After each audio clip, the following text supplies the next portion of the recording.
Let's talk about the latest Elder Scrolls Online expansion, Greymoor. I'm going to start off by saying it's not fantastic, but it's not bad.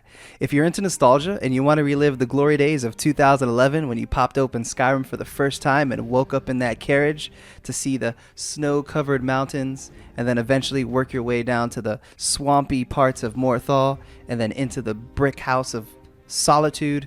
All right, I'm taking that a little bit too far, but you get what I'm saying. The nostalgia is definitely there if that's what you're looking for, and it's a decent expansion for that. Getting into the quest chain itself, it's a bit linear, I have to admit. You have some heartfelt moments that are thrown in there, but everything else is kind of predictable. I kind of saw where the quest chain was going to go, so I think the writing could have been a little better there. However, I'll have to say that the voice acting and the personalities that each character has that you interact with or communicate with during the quest chain definitely help the quest chain overall. Another thing that I'd like to mention about the quest chain is if you enjoyed the Dawnguard DLC from 2012, you actually might like this quest chain a bit more because it centers around vampires and werewolves and stuff like that. And you even have like your own vampire companion that does some quests with you, so it's really reminiscent of that DLC from 2012. As far as the extracurricular activities that you can get involved with this expansion, they have the Herald Storms, which are the public events similar to the anchors that dropped in the original Elder Scrolls Online game.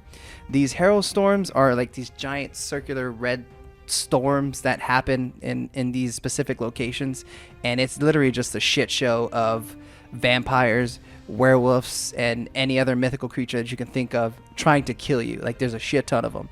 I made the mistake of running in there like Leroy Jenkins style solo, and yeah, didn't end well. Just got murdered flat out. So definitely make sure you have a decent amount of people before you just jump into those.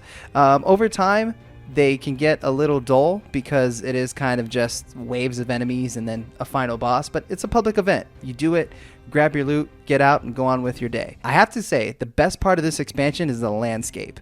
I know I mentioned it a little earlier before, but the mountains, the bridge and Dragon Bridge, like just seeing that itself, just everything looks great in this game. The docks by Solitude looks fantastic. One critique that I have for the landscape is, even though that this Elder Scrolls Online expansion is set like hundreds of years before the 2011 version of Skyrim, not much looks different. I think they probably could have thrown in some little things here and there that change the landscape up to kind of give us that feel that things change over time.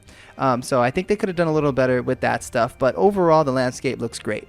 The best part of the landscape is down underground in Blackreach, where a lot of the game time is spent.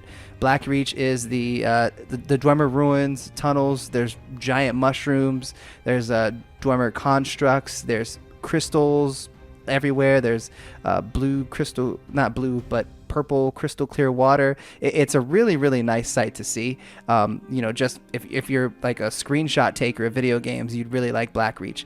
Again, the landscape in this expansion is what makes this expansion a decent expansion. So I've spent a lot of time down under there. I would recommend, though, it does get a little gloomy, so make sure you pop your head up and get some sunshine every now and then so you don't turn into a depressed Falmer lost in the underground Dwemer ruins. Overall, I'd give the game a 7 out of 10, and the only reason I took away some points is because of the quest chain. I feel like it could use some better writing. However, the nostalgia mixed with the landscape and the voice acting really makes it a decent expansion. So if you are interested in getting it, you get my thumbs up. Go ahead, buy it, give it a shot. And if you play on PC, make sure you hit me up because I don't have a guild and I can use more people to explore with. Thank you for watching this video. If you liked the video, feel free to like, share, and subscribe, and I'll see you in Tamriel. This is Jam, signing out.